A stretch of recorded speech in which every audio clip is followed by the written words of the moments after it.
Universidad Militar Nueva Granada, Facultad de Relaciones Internacionales y Estudios Políticos, para la clase de Política Latinoamericana a cargo del docente John Harold Rosso. El día de hoy vamos a hablar acerca del comunismo, presentado por Santiago Álvarez y Diego Vélez. Bueno, inicialmente, ¿qué es? El comunismo es planteado generalmente como una sociedad sin clases, donde no existe Estado y donde los trabajadores tomarán el poder desde la revolución, con el fin de acabar la propiedad privada, generando sociedades más equitativas y más igualitarias. Cabe aclarar que el comunismo es la etapa posterior a la dictadura del proletariado, creada por el socialismo. Por ende, podemos afirmar que en la historia jamás se ha dado y que quedó planteado solo como un pensamiento. Planteaba una sociedad sin clases donde nadie era dueño de los materiales de producción y por ende todos serían iguales.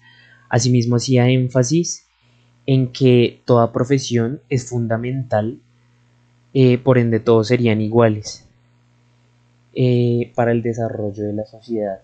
Por lo tanto, todos eran importantes y aportaban al crecimiento general. Como ya lo mencioné anteriormente, la forma para llegar a este comunismo es mediante la dictadura del proletariado, que definimos como una revolución dirigida redundantemente por el Partido Revolucionario y que a grandes rasgos busca derrocar la clase burguesa y dar fin a la acumulación del capital y a la plusvalía. La acumulación de capital lo podemos definir como aquel que tenga mayor capacidad competitiva y de producción es quien absorbe y emplea al resto. Y la plusvalía es que la riqueza producida por el trabajador no es proporcional con su remuneración, ya que quien se beneficia es el dueño de los materiales de producción. El origen. La idea surgió desde el socialismo utópico o premarxista que criticaba a la desigualdad y a la riqueza que generaba el capitalismo. Posteriormente evolucionó con los principios de Marx y Engels, materializados en 1948 en el Manifiesto Comunista.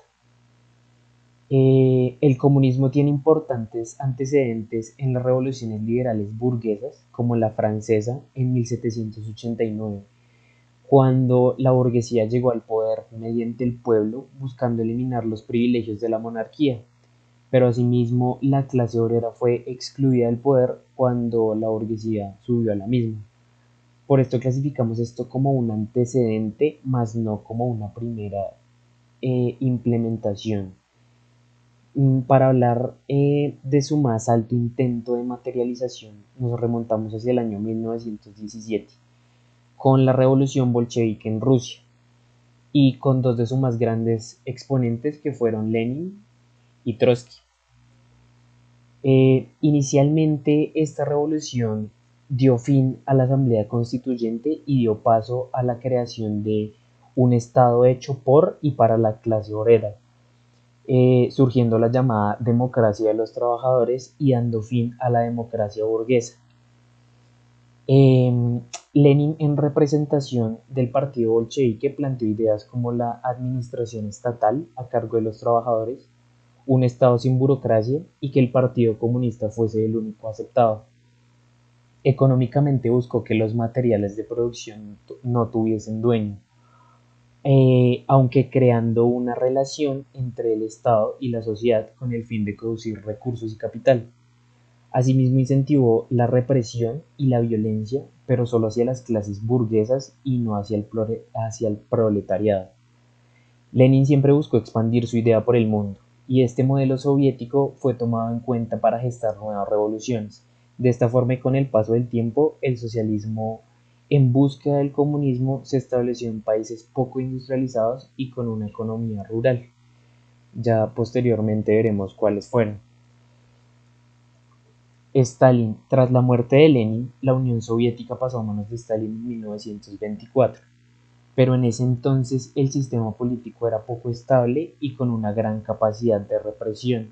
Stalin tomó como base las ideas de Lenin, dándole un carácter sagrado, y así durante su cargo como secretario general del Partido Comunista dejó de lado la idea del gobierno para el pueblo y nombró hombres de confianza en cargos estratégicos para la toma de decisiones. creando una dictadura propia del partido. Basó su dictatismo en persecuciones tanto a presuntos como a directos oponentes, lo cual los llevó a realizar diversas ejecuciones. Incentivó la consolidación de la industrialización del territorio, basándose en la producción de carbón, aceite y energía, y por último evitó la conquista alemana y tuvo la oportunidad de negociar con la Alemania nazi debido a que siempre mantuvo una postura neutral. Trotsky, que fue uno de los principales críticos del gobierno de Stalin, esto debido a que fue con quien se disputó el poder tras la muerte de Lenin. Él criticó el gran centralismo dentro del gobierno de Lenin, promovía la censura a la burocracia y estaba en contra de la dictadura del partido impuesta por Stalin, pero asimismo tuvo grandes aportes a la revolución y a la consolidación del Ejército Rojo.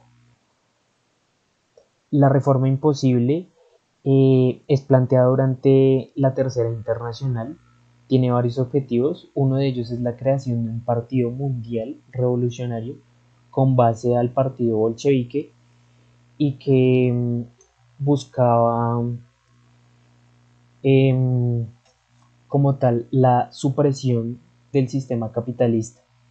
Esto generó una expansión del socialismo en Europa entre los años 50 y 60, pero fue tergiversada hasta convertirse en gobiernos burocráticos y autoritarios. Por esto, en el año 1985, el secretario general del Partido Comunista, Gorbachev, incentivó la perestroika y el glasnost, que buscaba combatir la burocracia, crear vías pluralistas, modernizar la economía, pero esto solo generó una implosión dentro del gobierno soviético y por consiguiente la caída de la Unión Soviética. Otros comunismos en el mundo.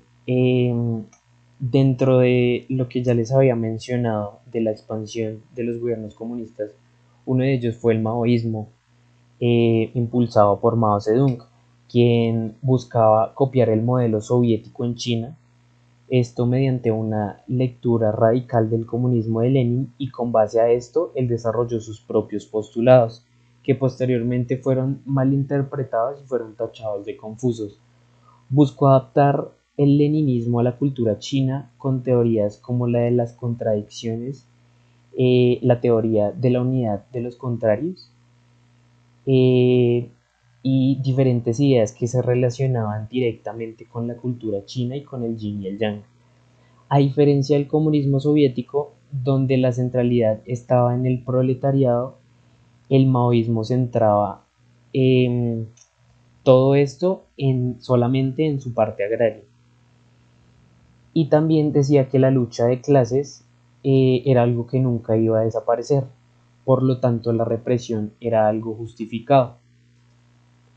También podemos ver que se difundieron otros comunismos en territorios como Cuba y Camboya, bajo la idea del hombre nuevo, eh, originario de la clase obrera y campesina, y que fuese producto de una revolución, encabezado por figuras como Fidel Castro y el Che Guevara. Comenzaron a surgir revoluciones y posteriormente surgieron nuevos lineamientos como el chavismo o el guerrillerismo, o la utopía guevarista, que con el fin de incentivar la llegada al comunismo buscaban incentivar a las comunidades, buscaban volver a las comunidades antidemócratas, antieconómicas y anticapitalistas, demostrando que las sociedades podían funcionar sin una cabeza de gobierno.